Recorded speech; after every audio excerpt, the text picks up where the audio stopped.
How's everybody doing? Welcome back to another history reaction video. Today we are going to be doing a video review of Mark Felton Productions, his Last Man Standing, last known survivors of famous battles. Mark Felton, I have been subscribed to him for a long time. He is phenomenal. His production value is probably some of the best in the business. If you'd like to see this video without my commentary, we will leave a description in the box below for last known survivors of famous battles with Mark Felton Productions. And make sure to just go there and subscribe to his channel. Help Mark out. Never done a review on any of his videos so far. However, I have watched a bunch of them, and he is very good and very entertaining. I don't know how much I'm going to be able to add, maybe just my own little quirks or innuendos here and there, and see what I can come up with. So without further ado, we are going to begin this video.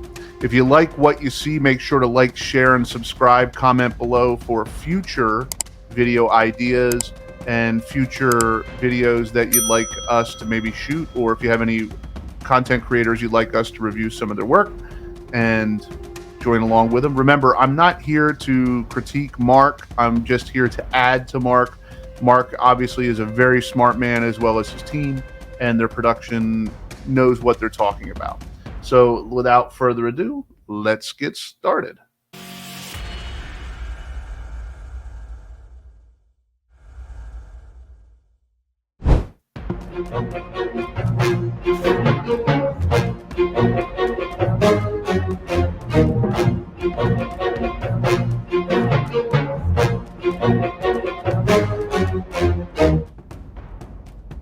American General Douglas MacArthur famously said, "Old soldiers never die, they just fade away."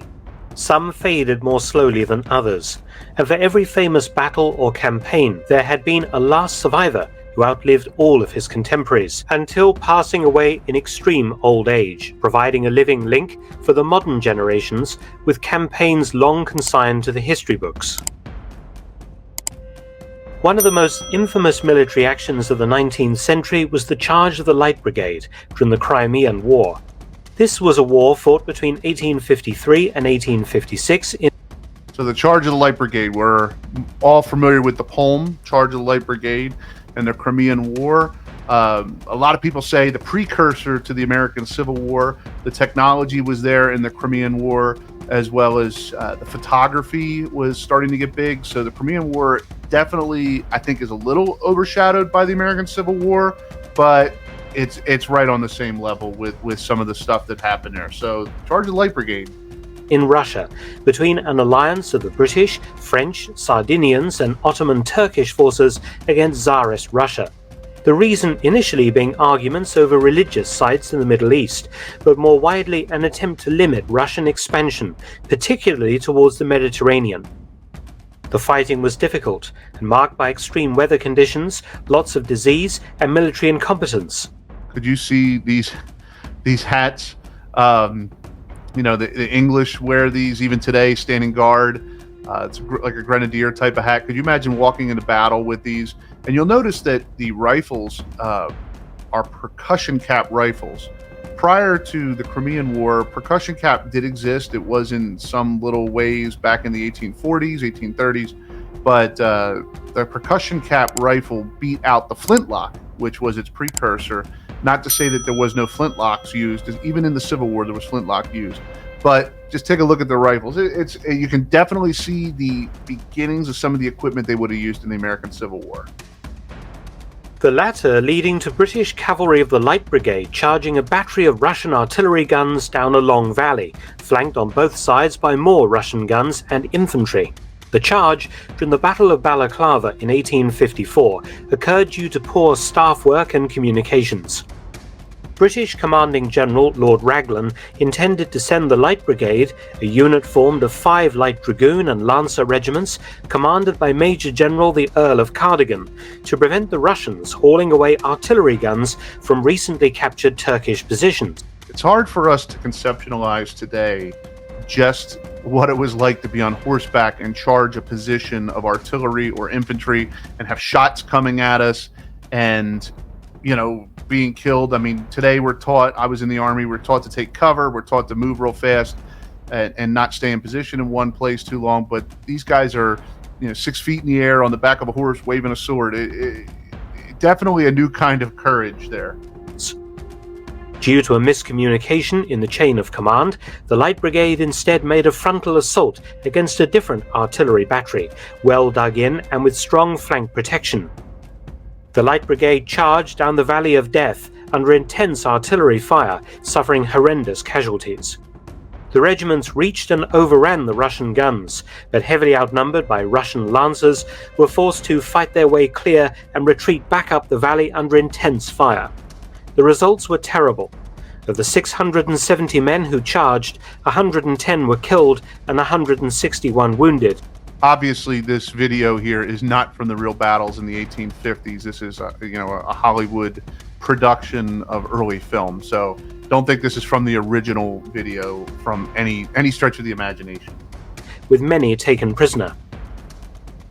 The survivors were lauded for their valor in the British press for carrying out the suicidal order, ignoring the almost inevitable outcome. Among those who charged and survived was Edwin Hughes, nicknamed Balaclava Ned, a trooper in the 13th Light Dragoons. His horse was shot from under him during the charge, and Hughes was pinned underneath it with an injured leg. He managed to walk back to British lines with assistance. He recovered. Wow, could you imagine being injured in a battle, your leg is all messed up, God knows what's going on, they're saying it's pinned, and having to walk back to your lines? I can't fathom. And saw further action until the end of the war. By 1871, he was a troop sergeant major. He left the army at Colchester, my hometown, in 1873 after 21 years' service at the age of 42. In retirement, he continued to serve in the yeomanry, the reserve cavalry, until retiring again in 1886 due to his age. He moved to Blackpool in Lancashire, and by 1923 had become the last survivor of the charge of the Light Brigade. He lived in poverty, supported by a small grant from the War Office due to his Light Brigade connections, until his death in 1927 at the age of 97. This is mind-blowing. Arguably one of the most famous battles in European history, the Crimean War and the charge of the Light Brigade. This person lived to 1927. My grandfather was born in 1925. So my grandfather would have been 2 years old and very well could have likely met this person. That's how close in time this is. The generational gap is, definitely, obviously born 70 years, passed away, 50 years before I was born. But wow. 73 years after the infamous charge. In 1993, a memorial plaque to him was unveiled at his former home in Wrexham, and in 2005 his medals were sold at auction, making £16,000. The bloodiest war in American history was of course the Civil War of 1861 to 65, fought to try and prevent the southern states from permanently seceding from the... This should be interesting to see where this goes, because for years there was a debate on who was the last survivors of the Civil War. There were people that had a military record, they could prove it through either the Veterans Administration or the various state Capitol buildings or records retention, and there were other people that couldn't really prove it, that said they were there, unknown if they were there, especially like as you get into the Confederacy, as their places were burned, their records were burned, the keeping wasn't really as well because the country had been defeated. So this should be interesting to see where we go with this one. Union and to end slavery. The casualties on both the Union and Confederate sides were horrendous. There are two contenders for last survivor of the Civil War, one who was undeniably the last veteran to have served in either army, but who saw no action, and one who was the last veteran to have seen combat. Both lived to incredible ages, well into the modern world. The last Civil War veteran to die was Albert Wilson. Born in Antwerp, New York in 1850, he enlisted as a drummer boy in the 1st Minnesota Heavy Artillery Regiment in 1864, serving as a company drummer. But the unit never saw action, and Wilson was discharged in September 1865. He worked as a carpenter for the rest of his life and rose to a very senior position in the Grand Army of the Republic, the Civil War veterans and political organization. Wilson passed away in Duluth, Minnesota in 1956 at the age of 106. The GAR that they're talking about is much like today's American Legion or VFW. They didn't have that back then. The VFW and American Legion are 20th century organizations, but the Grand Army of the Republic is kind of like a precursor to that. And this guy passes away in 1956. I don't think people understand how close in time that is, but there are plenty of people that were alive in 1956. My father was in elementary school in 1956. My mother was 3 years old in 1956 when this person was alive, which very well means that my grandparents were full-fledged adults. A lot of my uncles were full-fledged adults that probably knew Civil War veterans, and this is not that far removed from history. I mean, this person went from seeing dirt roads to the beginning of the space projects and going to NASA and the nuclear age and rocket ships. I mean, can you imagine that, going from living in a society where everything was horse-drawn to just a few years later, a decade later, going to the moon? Unreal. 92 years after his enlistment in the Union Army. However, the last veteran who saw combat in the Civil War was James Hard, who fought in the Union Army at First Bull Run, Antietam, Chancellorsville, and Fredericksburg. Hard would be the third to last Civil War veteran to pass away. Also from New York, Hard had served in the 32nd New York Volunteer Infantry Regiment between 1861 and 1863, and even claimed to have met President Abraham Lincoln at a White House reception. Hard died in Rochester, New York in 1953 at the age of 109. Many of the men who fought in the Civil War later saw The interesting thing about New York, in New York, Pennsylvania, and I believe it's Ohio, provided the most troops for the Northern Army during the Civil War. Now, that's not to say that there weren't lots of troops from other states like Massachusetts and Indiana, things like that, but those are the three big states. So it doesn't surprise me that the last survivors are from the state of New York. New York really did provide a lot of soldiers for the American Civil War. Action in the Indian Wars, when the Americans destroyed Native American resistance to U.S. settlement in the West. Chief among the Civil War generals was George Armstrong Custer. Custer had risen to the rank of Major General of Volunteers during the Civil War, a daring cavalry commander. But in the post-war army, he had lost his brevet rank and resumed his actual rank of just captain. For you guys that don't understand what brevet rank means, it's almost like an honorary promotion. The armies were growing so big during the Civil War, and there was such a lack of experienced, educated officers that a lot of soldiers were promoted. That doesn't just mean that there was brevet generals, there were brevet colonels, majors, sergeants. People would get these honorary ranks, and they would be put in command of forces. And then after the war was over and the military was downsized, they reverted to pre-war ranks, sometimes maybe not pre-war ranks, sometimes maybe a little bit higher, but that's what they mean by a brevet. It's not something that's used today in the modern American military. It's strictly a 19th century thing. Determined to get his general's stars back, he took to campaigning against the Indians with alacrity, and was commissioned lieutenant colonel in the 7th Cavalry. In 1876, the regiment was sent forward to try and locate the huge Indian encampment of Sioux and Northern Cheyenne peoples, and found it on the Little Bighorn River in Montana Territory.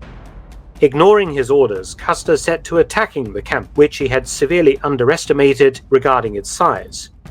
Custer had about 700 soldiers and civilians with him. And not all were killed. That is one of the myths. People think that at Custer's last stand that all these soldiers were killed. That is not the case. Only the troops under the command of Custer were killed. Those under Major Marcus Reno and Captain Benteen did suffer some casualties, but they lived through the battle. So there's a big myth out there that every trooper was killed. That's not the truth. Plus attached Indian scouts, and faced 12,000 or so Indians, including up to 2,500 well-armed warriors. Dividing his forces, one battalion under Major Marcus Reno was routed and forced into a defensive position atop a hill under siege. Custer's battalion, unsupported, was attacked by a huge force of Indians and progressively destroyed. Just an FYI, this video is here from that movie They Died with Their Boots On, starring Earl Flynn as George Armstrong Custer. This, again, is not real video from the Battle of Little Bighorn, because if you look, the video is facing the troopers, and I don't think too many troopers would be facing inwards to videotape people with the natives at their back. Just saying. Custer and about 70 men making a final stand atop a hill before being overwhelmed and killed to a man. The last American survivor of the Battle of the Little Bighorn was Lieutenant Charles Varnum, who was in charge of the Indian scouts that accompanied the 7th Cavalry. An experienced Indian fighter. And a lot of the natives, the native scouts, not all of them, but a lot of them didn't participate in the fight. They did like a little war dance. Some of them, they got prepared spiritually for the fight, but some of them did not participate in actual combat. They might have been there, but I don't think there was some that did not participate in the battle. Fighter Varnum ended up under siege with Major Reno atop his famous hill and survived the battle. He served on throughout several more infamous actions, most notably the 1890 Wounded Knee Massacre, when U.S. 7th Cavalry troopers massacred surrendered Sioux on the 29th of December on the Pine Ridge Indian Reservation in South Dakota. A lot of this, they say, was the Wounded Knee. They call it a massacre. Today's political correctness would call it a massacre, but it was a battle. It was a very lopsided battle, but it was a battle nonetheless. They like to use the atrocity card with certain things. It was a battle, and there was soldiers killed on each side, and there was a number of Medal of Honor recipients that received medals at the Battle of Wounded Knee, and over the past decade or so, a lot of those medals have come into question, and should the government rescind those medals? Fortunately, they have not. I'm not a big believer that you go back and take somebody's medal based off of today's criteria, what they did 100 years ago. I just don't see it. But it was supposed to be revenge for the 7th Cavalry getting killed 17 years before. The following day, Varnum fought in the last action of the Indian Wars, the Drexel Mission fight, earning the Medal of Honor for his gallantry in this action. Varnum retired in 1907 and became a professor of military science at the University of Maine. He served in World War I, leaving the army in 1919 with the rank of colonel. Varnum died in the Presidio of San Francisco in 1936, aged 86, 59 years after Custer's last stand. Could you imagine being a soldier that basically went into the post-Civil War army? Technology is just a smidge above what they were using in the Civil War. Living through one of the most famous battles in the Indian Wars, if not the most famous battle in the Indian Wars, and then having served throughout the rest of the 19th century into the 20th century and winding up in the trenches in the First World War. Talk about the change. The uniforms went from blue to khaki to, green. I mean, it's the changes in the military this person's seen. Definitely, wow. And is buried in the San Francisco National Cemetery. He was not, however, the last person to have fought at the Little Bighorn and survived. That record was held by Minneconjou Sioux warrior Iron Hale, known to history as Dewey Beard. He fought at Custer's last stand as a teenager and followed Sitting Bull into exile in Canada in the late 1870s and early 1880s. At the Wounded Knee massacre in 1890, Dewey Beard was shot 3 times by American troops, and his mother, father, wife, and young child were all killed. In later life, Dewey Beard became a Roman Catholic and was a member of Buffalo Bill's Wild West show for 15 years. He lived, which a lot of natives did. A lot of natives did. Sitting Bull was a member of Buffalo Bill's Wild West show, and they would reenact the Battle of Little Bighorn at these shows, among many other things. Cowboy shooting contests, Annie Oakley doing marksmanship. So it wouldn't be uncommon for a lot of natives to get a job with Buffalo Bill, who traveled the world doing this show. He was in Europe and Canada. He went all over the place. Lived on the Pine Ridge Reservation raising horses, but during World War II lost all his land to the US government for use as a bombing range. He and his family ended up in extreme poverty in Rapid City. Dewey Beard died in 1955 at the age of 96, 79 years after Custer's last stand and 9 years after Charles Varnum. The expansion of the British Empire in Africa during the 19th century provided plenty of tough campaigns, but perhaps the most famous was the Zulu War of 1879 in today's South Africa. The conflict was engineered to Rorke's Drift. If you ever seen the movie Zulu with a very young Michael Caine, it's the Battle of Rorke's Drift takes place during the Zulu Wars. Try and annex Zululand, a vast swathe of territory adjacent to British colonies in South Africa. The British High Commissioner in South Africa, Sir Henry Bartle Frere, sent the Zulu king Cetshwayo an unreasonable ultimatum, and when the king rejected it, the British, under the command of Lieutenant General Lord Chelmsford, invaded Zululand. The British underestimated the well-organized and very aggressive Zulu standing army and suffered a massive defeat at the Battle of Isandlwana on the 22nd of January 1879. And they quote that battle in the movie Zulu with Michael Caine. They talk about the defeat of the British. And the Zulus, I mean, they're depicted in the pictures a lot as just having these shields and spears, which is true. They did have those, but they also did use a lot of captured rifles from the British or from farmers they would capture them from, or from trade that they had gotten before. So they weren't just armed with spears and shields. Some 20,000 Zulu warriors overran a column of 1,800 British colonial and native troops, plus 400 civilians, killing over 1,300. One section of the Zulu army next moved to dealing with the British supply base at Rorke's Drift, defended by only 140 British regular soldiers, a handful of colonial troops, and 4 civilians. And a number of the soldiers at this battle get the Victoria Cross, which is the United Kingdom's version of the U.S. Medal of Honor.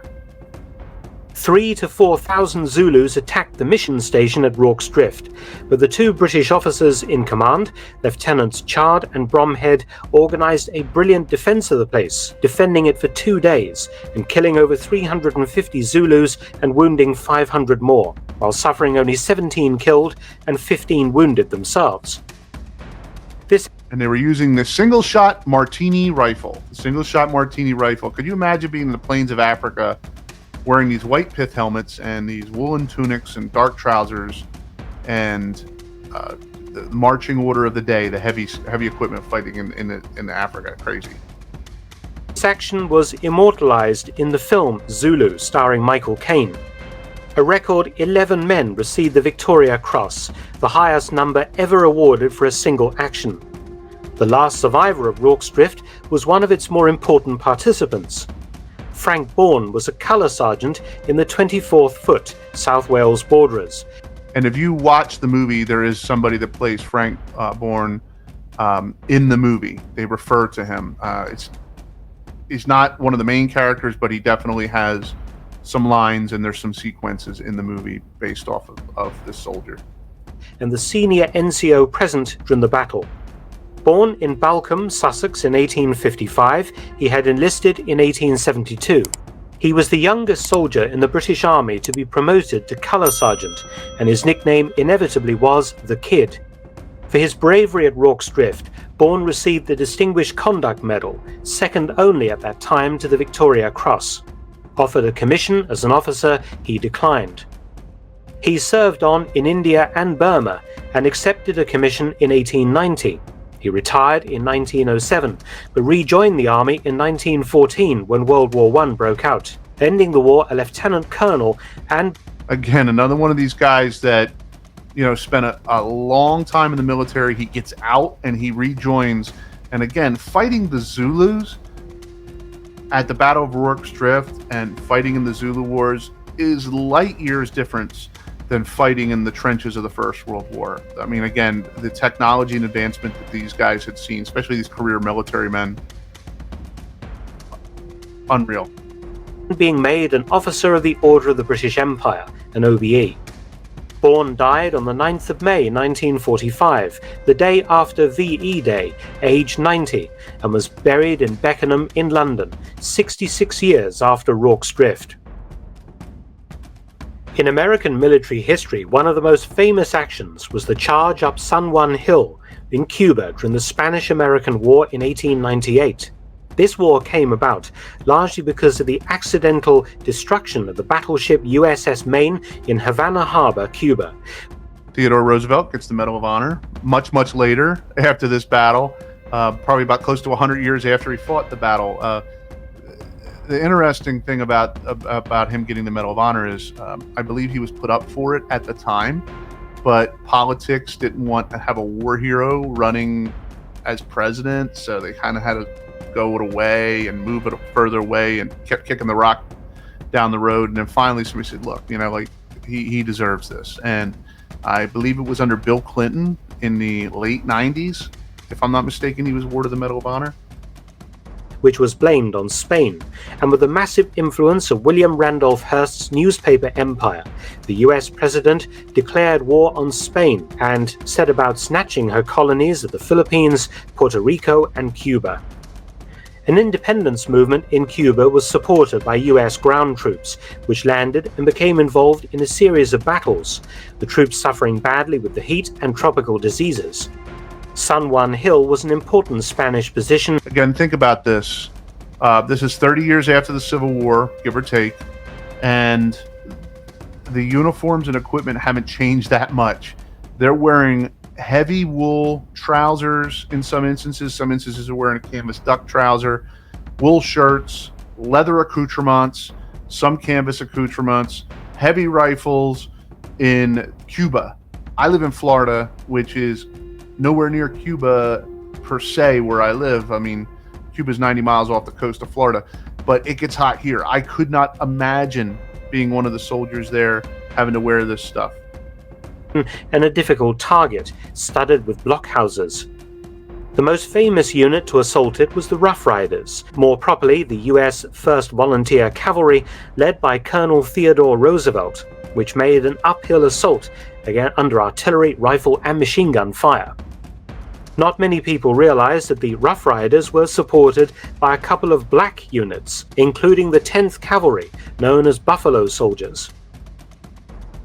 Some African-American members of these regiments also directly supported the Rough Riders. One of them, Jones Morgan, would be the last survivor of the Battle of San Juan Hill. And if I'm not mistaken, John J. Pershing, Blackjack Pershing, the commanding general of U.S. forces in the First World War, was also in Cuba and commanded these troopers. And that's how he got the nickname Blackjack, was because he was an officer that commanded black soldiers in the U.S. Army, and he spoke very highly of them and respected them for their courage and bravery. A trooper in the Black 9th Cavalry, another Buffalo Soldier unit present at the battle, he tended Rough Rider horses before, during, and after the action, and also worked as an army cook. Morgan claimed his military papers were destroyed in a fire in 1912, which meant that his claims have been controversial, but nonetheless he has been generally acknowledged as the last survivor of San Juan Hill and the last Buffalo Soldier. He lived such a long life that he even met US President George H.W. Bush and General Colin Powell. Jones Morgan died in 1993 at the age of 110. I can remember this. This was on the news. I was in high school at the time that he died.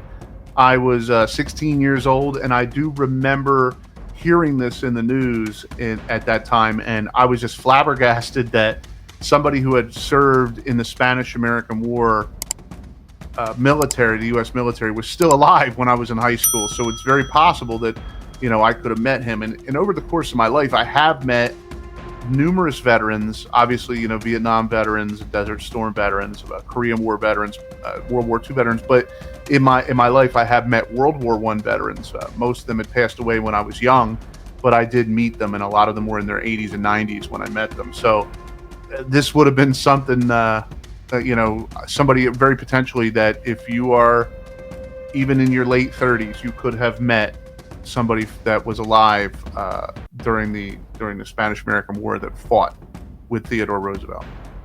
An extraordinary 95 years after the Battle of San Juan Hill, and was buried in Richmond, Virginia. Our final campaign is, of course, World War I, and 3 contenders for last veteran exist. The acknowledged and unchallenged last surviving veteran of World War I was a woman, Florence Beatrice Green, born in 1901, who joined the Royal Air Force in September 1918, serving as an officer's mess steward in Norfolk, England. She also served in World War II. She died in February 2012, age 110 years, 350 days.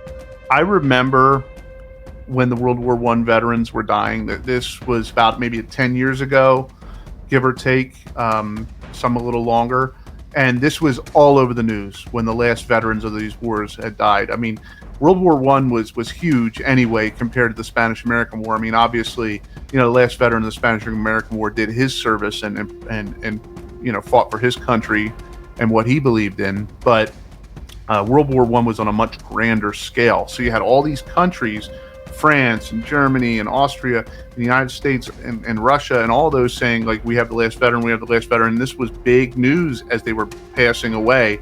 And when the last American World War I veteran died, I'm sure they're going to get to it in the video, they actually had to make a special concession that he was buried in Arlington, and he kind of represented the U.S.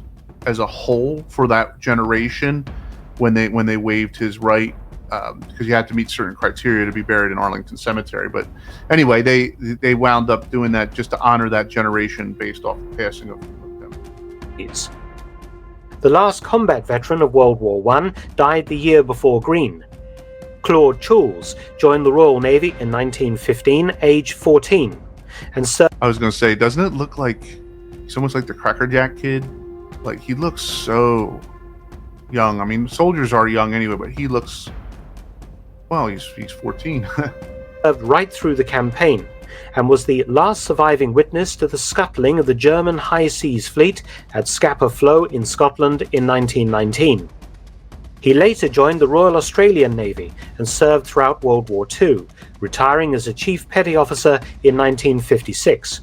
You find a lot of this during the First and Second World War. A lot of veterans either stay in the military or go back in the military from the First World War to fight in the Second World War. And a lot of them are in their 40s, so definitely not of frontline military age, but definitely can do things in the rear of the lines. You know, they can do supply, they can do training, they can command certain, you know, police forces, prisons, things like that. So you find a lot of these veterans that, especially in Europe, that fought in the First World War and then go on to fight in the Second World War, and some even go on to fight in the Korean War in the 1950s. He shunned any involvement in World War I commemorations, being, as he said, against the glorification of war. Choules died in 2011 in Perth, Western Australia, aged 110 years, 63 days. However, the last man to have seen trench warfare was Harry Patch. Born in Somerset in 1898, Patch served on the Western Front in the Royal Warwickshire Regiment and the Duke of Cornwall's Light Infantry as a Lewis machine gunner. He fought at the Third Battle of Ypres better known as Passchendaele, in 1917 and was wounded by a shell fragment. Passchendaele. Such a monumental battle. The casualties at Passchendaele. The fact that he survived the Battle of Passchendaele, where there were so many casualties on every side, is amazing to start out with, and then to live this long after his service. After World War I, Patch was a plumber, and during World War II, a part-time fireman in Bath during heavy German air raids on the city. He died in 2009 at the age of 111 years, 38 days. His funeral being attended by 2 members of the royal family. An honourable mention must go to a non-human war veteran who lived the longest of anyone. Timothy the Tortoise was mascot on the British warship HMS Queen during the Crimean War in 1854 to... I've actually heard about this tortoise. I've heard this before. Yeah, lived like a really long time. Okay, we'll go with it. We'll give it the mascot an honorary mention, like you said. 56, and was aboard the ship when it bombarded the Russian naval base at Sevastopol, and later served aboard HMS Princess Charlotte and HMS Nanking, the latter during the Second Opium War in China. After leaving the Royal Navy, Timothy lived with the Earl of Devon in the Rose Garden at Powderham Castle. Not a bad upgrade from a ship to the castle. It was only discovered in 1924 that Timothy was not a he but a she, and all efforts to mate this tortoise failed. Timothy lived until 2004, dying at the astounding age of about 160 years old. Timothy the Tortoise had earned several service medals for the Crimea and China, but it was noted that she was too modest to ever wear them. Thanks for watching. Please subscribe and share, and also visit my audiobook channel, War Stories with... And this should be interesting too, because as we approach, next year will be the 80th anniversary of the end of the Second World War, and the World War II veterans are dying at a astronomical rate. The youngest ones are in their late 90s. I mean, even if you were a member of the Hitler Youth or some of the later Japanese soldiers that were put into place as teenagers, or even if you lied about your age to get in the military, you're definitely pushing 100 years old at this point. And I had read someplace that they expect probably within the next 10 years, less than 10 years, there will be no World War II veterans alive. But time marches on. It's an interesting time in history. We shouldn't forget the service of any of these men and women that served in the military, especially those that saw combat and did what they had to do. So if you like what you heard, make sure to like, share, and subscribe. Leave a comment below if you have any ideas for new videos. I'd love to hear them. And leave them in the comments section. If you have a YouTuber or somebody else you'd like me to maybe do a review on or a reaction to, make sure to leave their information below. You can also email us on here, and we'll try to get back to you. We do check our messages and try to respond to all of our fans. So until next time, we'll see you later.